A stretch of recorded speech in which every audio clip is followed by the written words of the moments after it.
Good afternoon, students. Welcome to EduCraft Academy. Good afternoon, sir. Good afternoon, beta. Crafting young Good minds. afternoon, sir. Yes. पिछले वाला Good जो afternoon, sir. Good afternoon, beta. Good afternoon. Good afternoon, sir. Okay. Let me start the lecture now. Come on. Okay. So this is the chapter number two. Chapter number two. Okay. That is the foundation of the British Empire in India. Right. इसका continuation part है. This is the second lecture that we are going to study. Okay, presented by me, Zahir sir.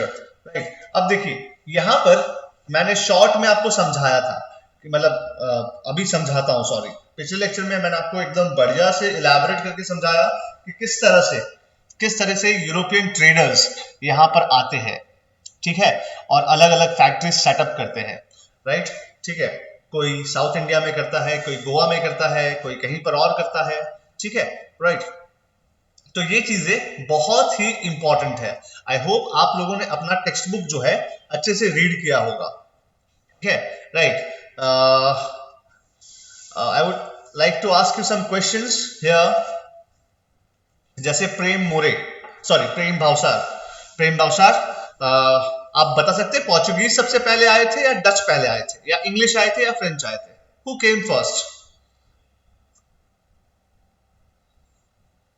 Prem? Sir, repeat. Question है बेटा, who came Yes, sir. First in India? The Dutch, the Portuguese और French और English? Sir, Dutch. Dutch. अच्छा, नियति? Yes, sir. अच्छा, comment कीजिए बेटा, comment कीजिए। यहाँ पर मेरा लैपटॉप का स्पीकर जो है वो थोड़ा सा गड़बड़ा गया है। कमेंट कीजिए to my question. Same question to Niyati also. Who were the first Europeans to come to India? Come on.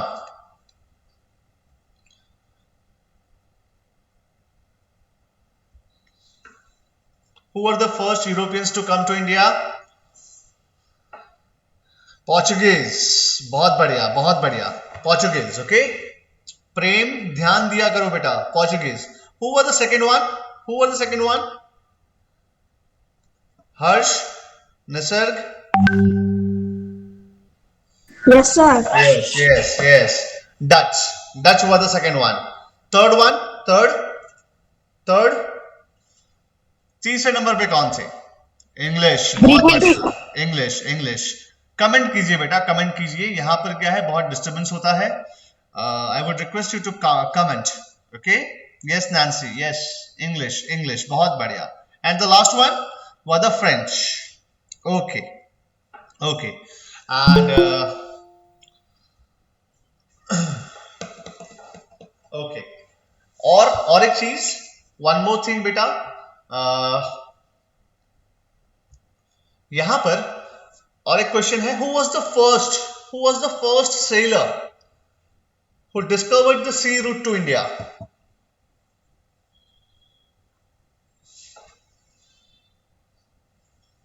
Who was the first sailor to discover the sea route to India? Come on. Yes, Vasco da Gama. बहुत बढ़िया परम, बहुत बढ़िया।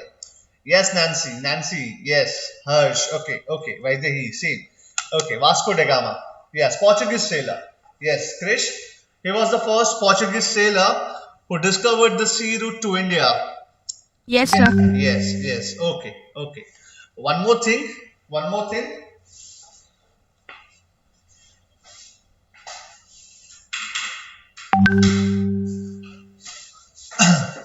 बेटा, यहां पर Portuguese में सबसे पहले इंसान कौन थे जिन्होंने फाउंडेशन रखा था? Foundation of Portuguese, come on, जो फाउंडेशन किसने रखा था?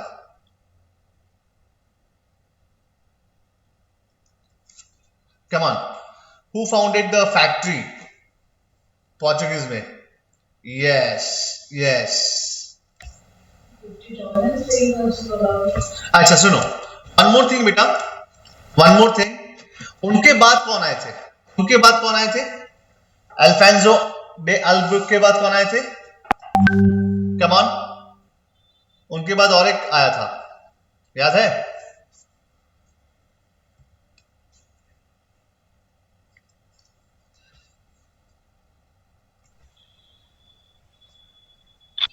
Come on, come on, guys. I need answers. Come on. नहीं पता।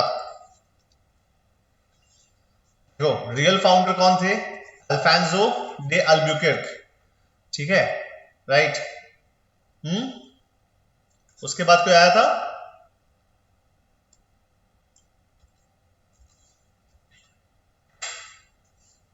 सब लोग चुप क्यों हो गए?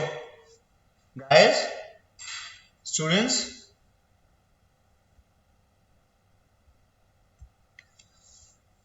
are you able to listen the voice? Yes, sir. Yes, sir. अच्छा, तो कोई जवाब क्यों नहीं दे रहा बेटा? Yes.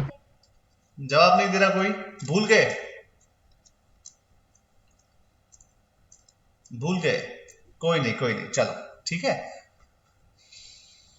दिक्कत हो जाएगा बेटा, right?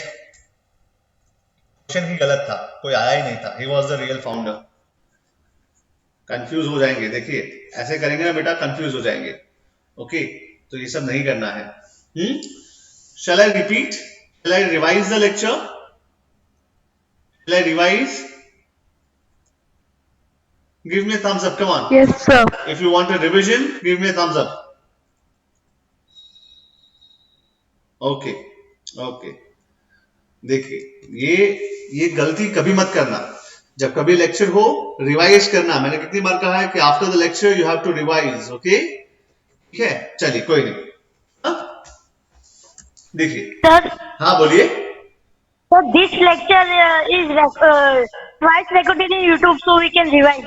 Yes, it is recorded in YouTube, लेकिन मैं फिर से रिवाइज कर देता हूं, कोई दिक्कत नहीं, ठीक है, फटाफट रिवीजन हो जाएगा।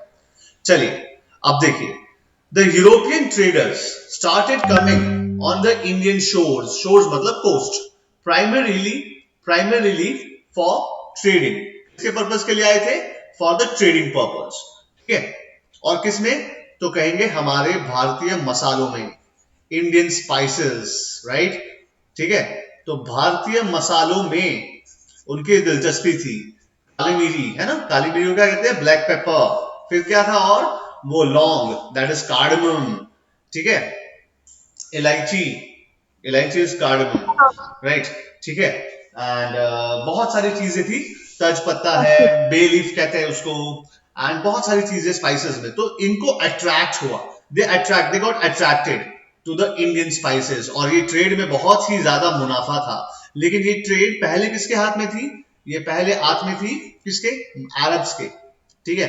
Arabs used to control the spice trade from India, right. लेकिन जैसे ही सी रूट डिस्कवर हुआ, the sea route to India discover हुआ, तो अब क्या हुआ? डायरेक्टली हम ट्रेड करने लगे किसके साथ? या यूरोपियंस ट्रेड करने लगे किसके साथ?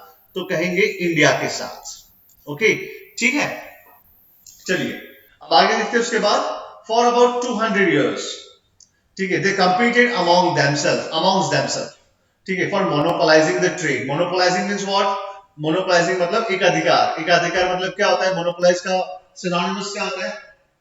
मोनोपोली का सिनोनिमस एकाधिकार, इंग्लिश सोवेरेनिटी, ओके, ठीक है। सो मोनोपोलाइज का मतलब एकाधिकार, यस। सर वो मेरे को इस फोन में कुछ प्रॉब्लम आ रही, तो मैं 1 मिनट दूसरे फोन से कनेक्ट कर रही हूँ। कोई दिक्कत नहीं, कोई दिक्कत नहीं बेटा, ठीक है, रिकॉर्ड हो रहा है लेक्चर, कोई दिक्कत नहीं। I am waiting for you, okay, कम।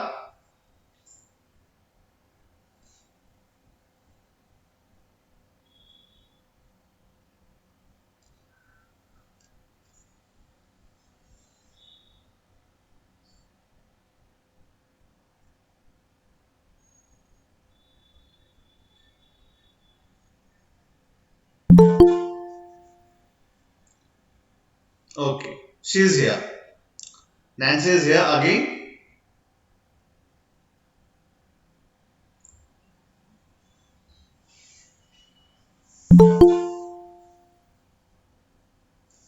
रुद्र भी कहीं चले गया था बेटा, आज क्या दिक्कत हो रहा है? कनेक्शन में दिक्कत हो रहा है क्या?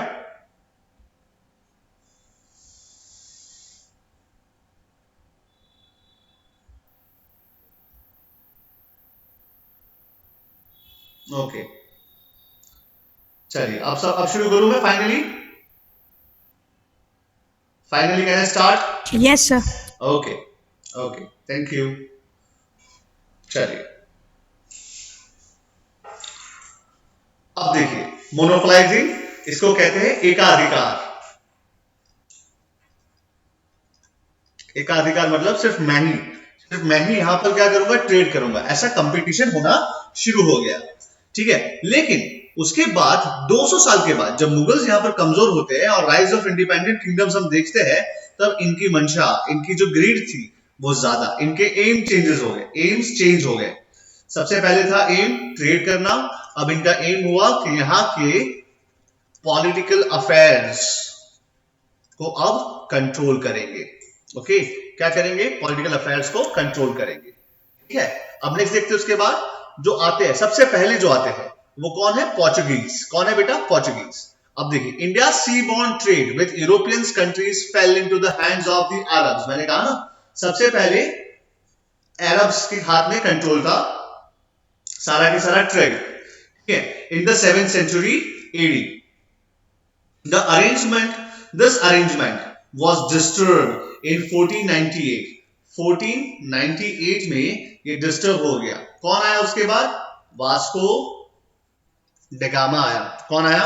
Vasco da Gama. और यही वास्को डिगामा क्या करते हैं? Invented might be the wrong word, he discovered the sea route to India। कहां पर डिस्कवर किया? सी रूट, है ना, सी रूट डिस्कवर किया इंडिया में। और पहली बार कहां पर आए? पहली बार आए कैलिकट में। कैलिकट कहां है? केरला, और we can say South India. ठीक है, राइट। अब आगे देखते हैं उसके बाद, this Portuguese navigator helped in establishing direct trade between India and Europe. India और यूरोप के बीच में डायरेक्ट ट्रेड, ठीक है, एस्टैब्लिश करने की कोशिश की गई। He managed to set up factories at Calicut and Cochin. ठीक है, और उन्होंने फैक्ट्रीज सेटअप की। क्या सेटअप किया? फैक्ट्रीज। अब फैक्ट्रीज का मतलब ये नहीं है जहां पर मशीन हो, जहां पर कहेंगे मजदूर काम करते हो, वर्कर्स काम करते हो। No, it is not like that. यहां पर फैक्ट्रीज का मतलब है एक वेल डिमार्केटेड बाउंड्री एरिया जिसके अंदर सारे लोग रहते हो और उनका ट्रेजर भी हो। ट्रेजर यहां पर क्या है? उनका गोडाउन हो। गोडाउन समझते हो ना? गोदाम, ठीक है, दैट इज गोडाउन। सॉरी, जो गोडाउन है वो इनका यहां पर था। सारे के सारे जिसमें वो ट्रेड करते थे, वो ट्रेड के लिए एक फैक्ट्री सेटअप की। यहां पर सारा माल खरीद कर, सारा जो गुड्स है, ठीक है, सारा जो गुड्स है वो खरीद कर यहां पर वो लोग रखते थे। ठीक है, और इसको डायरेक्टली फिर अनलोड किया जाता या लोड किया जाता at the port, at the boat. ठीक है, और वो शिप जो है फिर कहां जाती? यूरोप जाती। So this is what? This is factory. Okay, don't get confused to the modern factory like GIDCs and all that. ठीक है, राइट। अब आगे देखते हैं इसके बाद क्या लिखा है। लिखा है उन्होंने सेटअप किया कैलिकट में। कहां सेटअप किया? कैलिकट में। ठीक है, कैलिकट और कोचीन, ये दो जगह पर उनका सेटअप होता है अपना फैक्ट्री।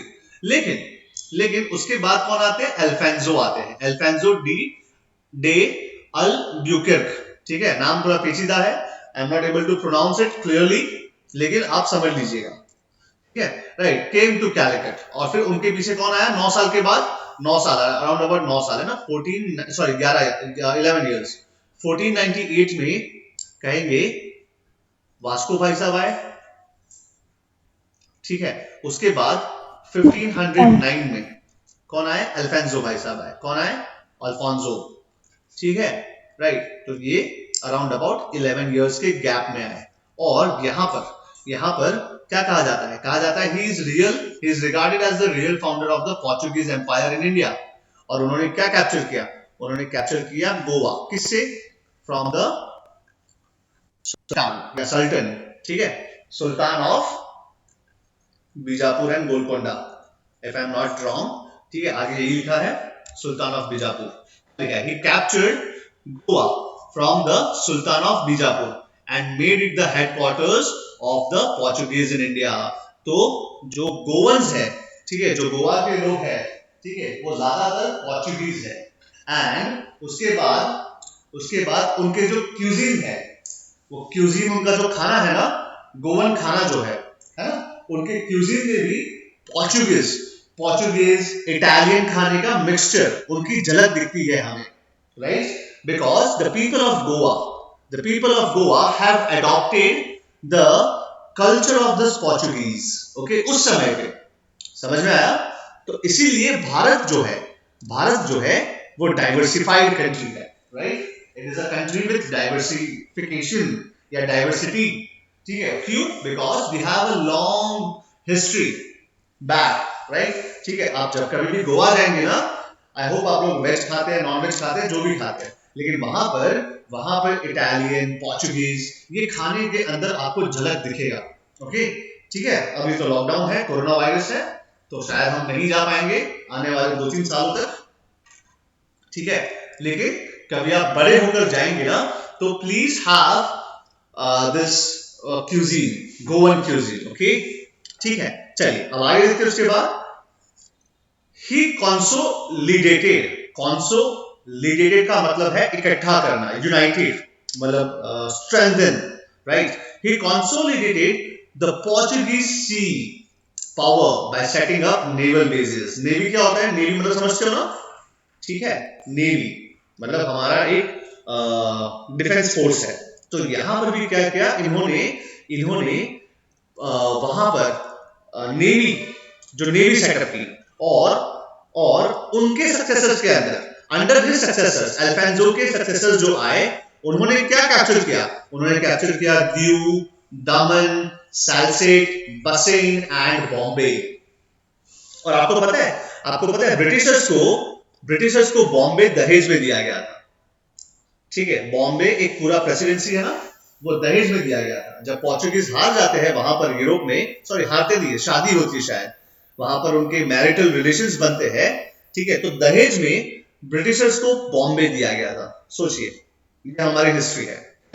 अब आगे देखते हैं उसके बाद, ठीक है। सो दीव, दमन, आई होप आप लोग गए होंगे दीव एंड दमन ऑल्सो, तो वहां पर भी कहीं ना कहीं पोर्चुगीज की झलक दिखती है, वहां पे चर्चेस बहुत ज्यादा है, ठीक है। एंड साल्सेट, बसेन एंड बॉम्बे, ठीक है, these are the areas which were captured by the या occupied by the Portuguese। अब आगे देखते हैं उसके बाद, सेंट थॉम नियर मैड्रास या मद्रास, हुगली इन बंगाल, वहां पर भी इनका कब्जा रहा। इन 1739, अब बहुत आगे आ चुके हैं हम, अब 1509 के बाद अब हम क्या पढ़ रहे हैं 1739, almost 200 years, 250 years almost, yeah, to be precise 230 years. Marathas captured Salsette and Bassein, leaving only Goa, Daman and Diu for the Portuguese। ठीक है, जब एंग्लो मराठा वॉर होता है तो ट्रीटी ऑफ साल्सेट आती है, सॉरी ट्रीटी ऑफ बसेन आती है। ये दो जो बड़े बड़े जो किले थे, ठीक है, वो दे दिए गए थे, मराठास ने वापस ले लिए थे, ठीक है। चलिए अब नेक्स्ट देखते हैं। इसके बाद नेक्स्ट आता है द डच इन इंडिया। अब डच में जो इंपॉर्टेंट है, अब आपको बताया था कल मैंने, पता है गूगल अर्थ खोलकर कि यूरोप कहां पर है, नेदरलैंड्स कहां पर है, आई होप आपको पता होगा, या वापस बताओ? Yes. वापस बताने की जरूरत है बेटा? No, sir. नहीं ना? No. ओके, ठीक है। अब डच के बारे में देखते हैं। डच में United east India company of Netherlands, ठीक है, यहां पर नेदरलैंड्स, जो नेदरलैंड्स है, हॉलैंड, पहले इसको हॉलैंड कहा जाता था शायद, डेनमार्क, नेदरलैंड्स, ये वाला एरिया जो था वो हॉलैंड था, अब इसको नेदरलैंड्स, ठीक है। The United east India company of Netherlands was formed in 1602 with the power not only to carry out trade but also to colonize, ठीक है। अब आपको पता है colonialism क्या होता है, राइट? colonialism, इज्म आ जाएगा तो मतलब एक थियरी है ना, ठीक है, जहां पर क्या होता है, एक स्ट्रॉन्ग कंट्री एक गरीब और वीक कंट्री को, ठीक है, अपने कब्जे में ले लेती है, अपने अंडर कंट्रोल करती है, उसका पॉलिटिक्स कंट्रोल करती है, उसका इकोनॉमी कंट्रोल करती है, ठीक है, और अल्टीमेटली पूरा की पूरा टेरिटरी उनके कंट्रोल में आ जाता है, उसको कहते हैं कोलोनियलिज्म, ठीक है। तो इनका जो मेन जो एम था, ठीक है, वो एम क्या था कि सिर्फ ट्रेड नहीं कैरी करना है, अब इनको कॉलोनाइज करना है, इनको अपने अंडर लेना है, ऐसा डच लोग चाहते थे। The lucrative trade in the cotton goods made the Dutch turn to the west coast of India, ठीक है। अब यहां पर कॉटन का जो ल्यूक्रेटिव मीन्स व्हाट, अट्रैक्टिव, ठीक है, जहां पर सबसे ज्यादा प्रॉफिट हो उसको हम कहते हैं ल्यूक्रेटिव, दैट इज अट्रैक्टिव, ठीक है। The lucrative trade in cotton goods made the Dutch turn on the west coast of India. They gradually replaced Portuguese in this region. Gradually means slowly. तो slowly क्या किए Dutch लोग?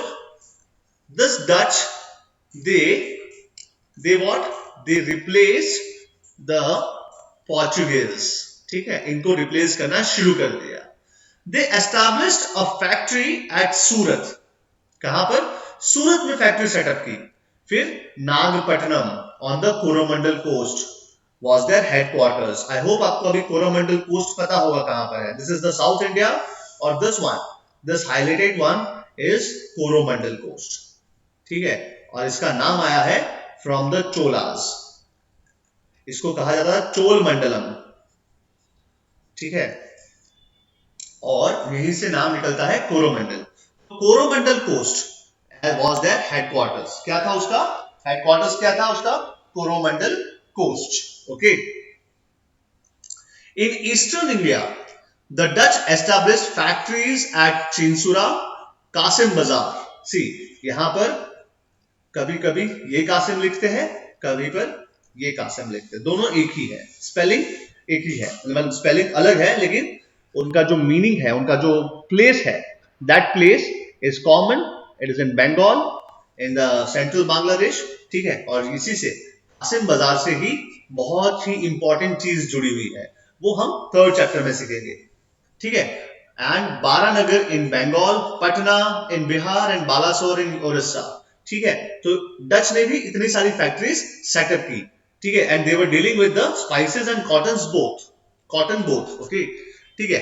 Despite the strong naval power, the financial resources of the Dutch were drained by the military expense, ठीक है। जो भी military expenses थे उसकी वजह से क्या होता है, उसकी वजह से जो डच का जो पैसा है वो कहीं ना कहीं खत्म हो रहा था एज ए रिजल्ट, और इसका रिजल्ट क्या हुआ, उनको बंगाल से हाथ धोना पड़ा। They got defeated by the English, ठीक है, the Dutch got defeated by the English, और उन्होंने क्या किया, इंग्लिश ने उनकी जो नेवी थी वो खत्म कर दी, डिस्ट्रॉय कर दी, ठीक है। और धीरे धीरे डच ने नागपट्टनम जो अपना हब हुआ करता था, जो अपना हेडक्वार्टर हुआ करता था, वो भी उनके हाथ से चले गया। Dutch could not repeat the success they had attained against the Portuguese. तो यहां पर फाइनली कौन जीतता है? जीतते हैं इंग्लिश कहीं ना कहीं पोर्चुगीज को भी हराते हैं, ठीक है, और कहीं ना कहीं डच को भी हराते हैं, और डच और पोर्चुगीज, ठीक है, ये दोनों आपस में लड़ते हैं, और अभी हमने देखा कि पोर्चुगीज को धीरे धीरे ग्रेजुअली खत्म कर देते हैं, ठीक है, राइट, और पोर्चुगीज कभी उससे उभर नहीं पाते, इस तरीके से हम देखते हैं, ठीक है, राइट। तो इंग्लिश डच को हराते हैं, पोर्चुगीज को डच हराते हैं, तो ये इंटरमिक्स है। सब लोग अपने यूरोपियन पावर्स, जितने भी European powers, namely the Portuguese, the Dutch, the English and the French, ये सब कॉम्पीट करते हैं अपने अंदर ही अंदर, व्हाट, टू colonize India, ठीक है, right, and to have a trading monopoly, okay, right.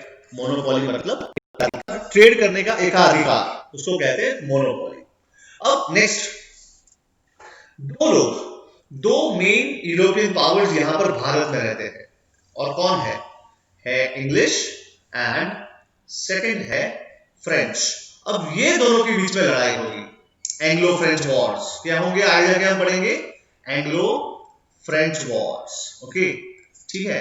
तो एंग्लो का मतलब क्या होता है, यहां पर एंग्लो का मतलब होता है इंग्लिश, एंड फ्रेंच का मतलब होता है फ्रांस। ओके, इंग्लिश मतलब ब्रिटेन, ठीक है, ब्रिटेन एंड फ्रांस, ठीक है, राइट। समझ में आया बेटा? तो देखिए यहां पर क्या लिखा है, to prominent European companies, the east India company of the Britain and, यहां पर इसको इंग्लिश ईस्ट इंडिया कंपनी कहूंगा मैं, आपको पता है मैं लास्ट लेक्चर में बताया था, ठीक है। इसका शॉर्ट फॉर्म है ना, इंग्लिश ईस्ट इंडिया कंपनी का शॉर्ट फॉर्म क्या है, EEIC। तो मैं जब कभी भी EEIC कहूं तो समझ जाना है English east India company. Okay, ठीक है। So the English east India company and the French east India company, ये इंग्लिश के आगे लग जाएगा अब फ्रेंच ईस्ट इंडिया कंपनी, ठीक है। समझ में आया बेटा? तो ये फ्रेंच ईस्ट इंडिया कंपनी है। तो ये दोनों अब main rivals, two main powerful rivals बन के उभरे, ठीक है, राइट। अब डच और पोर्चुगीज का नामो निशान भारत से खत्म हो चुका था, ऑलमोस्ट नहीं कहूंगा लेकिन थोड़ा बहुत खत्म हो चुका। They were not the powerful ones, the powerful ones were the English and the French. Okay, ठीक है। And ultimately who will win, the most powerful one, that is the British will win, and gradually the Dutch, the Portuguese and the French, they will look again in the far east। कहां पर देखेंगे वो, फार east में, और फार east में देखेंगे तो उनको मालूम पड़ेगा कि वहां पर कौन कौन है, वहां पर मलेशिया है, ठीक है, वहां पर इंडोनेशिया है, और वहां पे जाके ये लोग अब इन लोगों को कॉलोनाइज करते हैं, इन लोगों को अपने कब्जे में लेते हैं। हालांकि हमको उनका हिस्ट्री नहीं पढ़ना है, हमको तो अपना हिस्ट्री पढ़ना है, ठीक है। अब आते हैं यहां पर, यहां से शुरू होता है the main history, that is the English east India company of the Britain. Okay, right. चलिए, अभी तक समझ में आया सब कुछ? अभी तक समझ में आ गया सब कुछ? नो सर, नहीं समझ में आया? Yes, sir. Rudra, I am asking Rudra and परम। Rudra, Yes, ma'am. समझ में आया अभी तक सब कुछ? Yes, ma'am. Yes, sir. Okay okay okay, ठीक है। अब हम आएंगे इंग्लिश ईस्ट इंडिया कंपनी की तरफ। किसकी तरफ आएंगे? English east India company. Okay, ठीक है। अब उसके बारे में देखते हैं क्या लिखा है। देखिए यहां पर ये जो EEIC है, ये इनको फाउंड किसने किया था? तो कहेंगे some local merchants of London, ठीक है, राइट। एंड कहां पर ट्रेड कर रहे थे लोग? ट्रेडिंग इन ईस्ट इंडिया, ठीक है। उसके ऊपर से नाम आता है, लिखा है the company of merchants of London trading into the east Indies. This was the original name of east India company. English east India company का जो ओरिजिनल नेम था वो क्या था? The company of merchants of London trading into, बहुत लंबा नाम है, ट्रेडिंग इनटू ईस्ट इंडीज, और इसको शॉर्ट में क्या कहा गया? इंग्लिश ईस्ट इंडिया कंपनी, ठीक है। It was founded by a group of English merchants on December 31st, 1600. Queen Elizabeth I of England granted a royal charter. Royal charter का मतलब है एक तरीके से ऑर्डर, ठीक है, एक ऑर्डर पास किया और बोला कि आप, that is east India company, will now have the trading rights with the countries in the east, ठीक है। और जैसे ही 1600 में ये होता है, तो 1615 में पहली बार यहाँ पर कौन आते हैं? सर थॉमस रॉ आते हैं। कौन आते हैं? Sir Thomas raw. ठीक है, रिप्रेजेंटेटिव बन के आते हैं। एमिसरी का मतलब representative. Representative of home? King James one of the England. ठीक है, सर थॉमस रॉ आते हैं और वो यहाँ पर आकर इसको नाम मतलब कहते हैं कंपनी बहादुर। क्या नाम देते हैं? कंपनी बहादुर। ठीक है, और उस समय पे जो यहाँ पर मुगल राजा थे वो कौन थे? जहांगीर। ठीक है, तो इनसे परमिशन लेते हैं। इनसे परमिशन लेते हैं। कौन लेते हैं permission? Sir Thomas Roe. Raw. ठीक है, और दूसरी भी है कैप्टन हॉकिंस। ठीक है, उनका नाम शायद यहाँ पर नहीं है, लेकिन कैप्टन हॉकिंस भी आते हैं। राइट, वो बाद में आएंगे शायद, देखते हैं अभी क्या होता है। ओके, चलिए। Secured the permission from the Mughal Emperor Jahangir to set up a factory at Surat। और इन्होंने कहां सेटअप परमिशन कहां लिया? तो setup a factory eight Surat. Okay, ठीक है। अब यहां से हमारा चैप्टर शुरू करना था हमें। ठीक है, जो आपका रिवीजन करवाया, अब समझ में आया? रिवीजन समझ में आया बेटा? अब भूलिएगा मत। ओके, एंड मेक श्योर कि आप लोग जो है आप लोग जो है पढ़ते हैं। जब लेक्चर खत्म हो जाए तो अपने फ्री टाइम में आपका बुक्स जो है उसको पढ़िए। ठीक है, चलिए अब आगे देखते हैं। उसके बाद अब हम प्रेसिडेंसीज की बात करेंगे। Generally 3 presidencies were there. कल गलती से मैं 4 बोल गया था, लेकिन एक्चुअली इट इज 3। सबसे पहला और सबसे बड़ा, ठीक है, सबसे बड़ा तो नहीं है बॉम्बे, क्योंकि सबसे बड़ा तो था बंगाल। ठीक है, बंगाल से इनके पास बहुत पैसा आता था। बंगाल, बॉम्बे एंड मद्रास। ठीक है, मद्रास मतलब the whole of South India. Okay, the whole of South India. अच्छा, आई वुड रिक्वेस्ट यू कि आप लोग अपना जो फोन है उसको टिल्ट कर लीजिए। ठीक है, उसको टिल्ट कर लीजिए ऑटो रोटेट ऑन करके। अब आगे देखते हैं क्या होता है। अब आगे देखते हैं क्या लिखा है। फॉर ओवर 200 years, 200 साल। ठीक है, 200 years the East India Company served the British interest in India। ठीक है, मतलब यहां पर क्या है? यहां पर सोचिए कि 200 साल तक कोई कंपनी सिर्फ क्या कर रही है? ट्रेड कर रही है, भारत में ट्रेड कर रही है। क्योंकि जहांगीर, ठीक है, उसके बाद Shahjahan, and after that Aurangzeb. याद है ना? याद है कि नहीं? ठीक है, एंड औरंगजेब के बाद कहेंगे वापस से शायद शाह आलम थे या अहमद शाह थे। ठीक है, I am not sure. Aurangzeb and his following successors. तो ये सब चीजें यहां पर बहादुर शाह ना? Yes sir. ओके, शायद बहादुर शाह थे। ठीक है, तो यहां पर क्या है? यहां पर जो है, ठीक है, तो इतने साल तक अब देखिए, Jahangir around about 35-40 years, Shahjahan same, Aurangzeb 50 complete करते हैं, तो 150 साल तो यही हो गए। तो 200 साल तक ये लोग ट्रेड करते हैं अंडर द मुगल्स। लेकिन जब डिक्लाइन होता है, the successors, the 14 successors of Aurangzeb, ठीक है, they prove to be incompetent. और यहां से डिक्लाइन होता है, first chapter, the decline of the Mughals. ठीक है, उसके बाद क्या होता है? देखिए क्या लिखा है। For over 200 years the East India Company served the British interest in India। ठीक है, मतलब ब्रिटिश को फायदा पहुंचाने के लिए यहां पर ब्रिटिश लोग का जो इंटरेस्ट था उसके लिए सर्व कर रहा था इंग्लिश ईस्ट इंडिया कंपनी। लेकिन जैसे जैसे धीरे धीरे डिक्लाइन होता है मुगल्स का, ठीक है, और इंडिपेंडेंट स्टेट्स का राइज होता है, the rise of independent states. ठीक है, तो यहां पर इनको मौका मिलता है कि let us interfere into the politics of India. ठीक है, राइट। अब देखते हैं आगे क्या होता है। In the process, it emerged as a powerful political and military force, ठीक है, to fill the vacuum created by the decline of the Mughals। बहुत इंपॉर्टेंट लाइन है, देखो क्या लिखा है। बोलता है यही 200 साल में, ठीक है, ये लोग उभर कर आए और क्या बने? they became a strong political and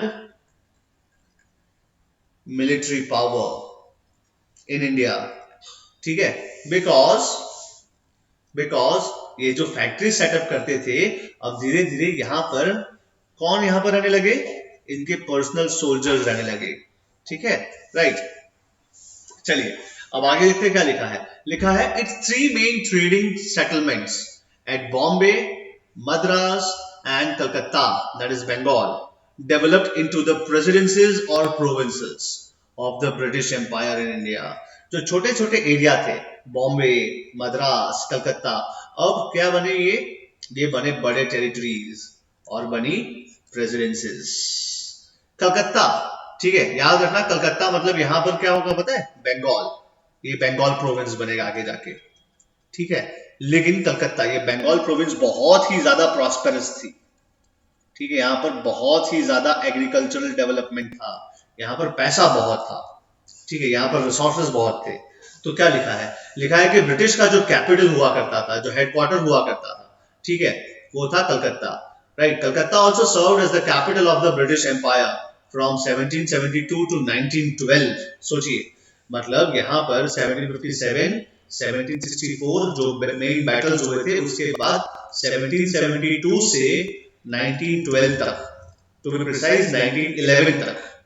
ठीक है, कलकत्ता क्या बना उनका, कलकत्ता बना उनका हेडक्वार्टर।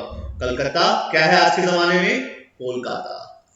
ठीक है, एंड और फिर उन्होंने अपना जो कैपिटल है वो शिफ्ट किया दिल्ली। राइट, ठीक है, अब आगे देखते हैं। उसके बाद the trading outpost at Madras setup in 1639 grew into the Madras presidency. जो फैक्ट्री सेटअप की थी, जो आउटपोस्ट सेटअप किया था, अब वो धीरे धीरे कहां क्या बन गया, एक प्रेसिडेंसी बन जाता है। क्या बन जाता है, प्रेसिडेंसी। और इसका नाम दिया गया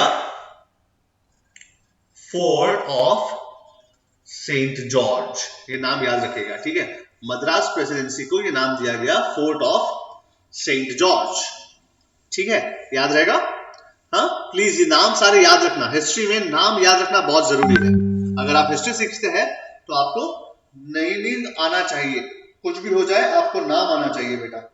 ओके, ठीक है, तो नाम याद रखना बहुत जरूरी है।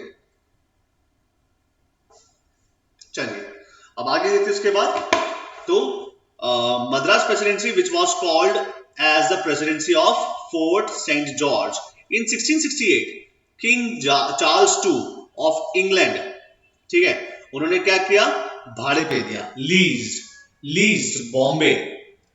सोचिए, अब बॉम्बे लीज किया, किसको लीज किया, इंग्लिश ईस्ट इंडिया कंपनी को लीज किया, और सालाना कितना रेंट देना है, 10 पाउंड। सोचिए 10 पाउंड में,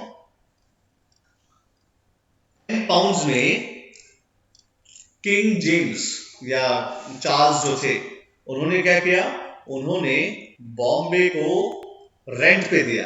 किसको रेंट पे दिया, तो इंग्लिश ईस्ट इंडिया कंपनी को रेंट पे दिया। कितने भाड़े पे या कितने रेंट पे, तो कहेंगे 10 पाउंड, बस 10 पाउंड ओनली उस जमाने का। ठीक है, राइट, और 10 पाउंड स्टर्लिंग कहा जाता है इसको, स्टर्लिंग मतलब वहां की करेंसी है।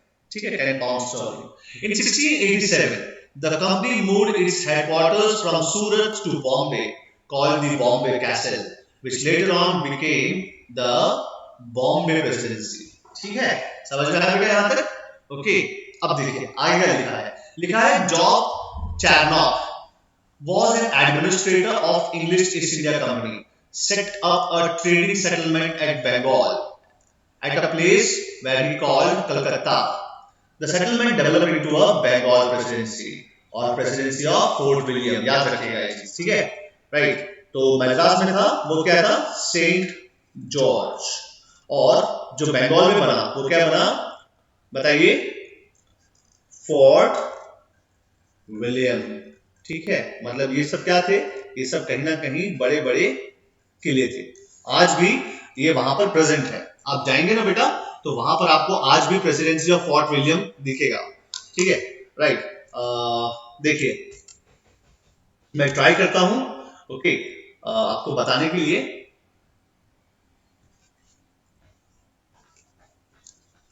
आई होप आपको दिख रहा है। कलकत्ता, देखिए कलकत्ता में फोर्ट विलियम, इतना बड़ा फोर्ट विलियम है। इमेजेस देखते हैं, आई होप आपको स्क्रीन दिख रही है। तो इमेजेस में ये नहीं आया।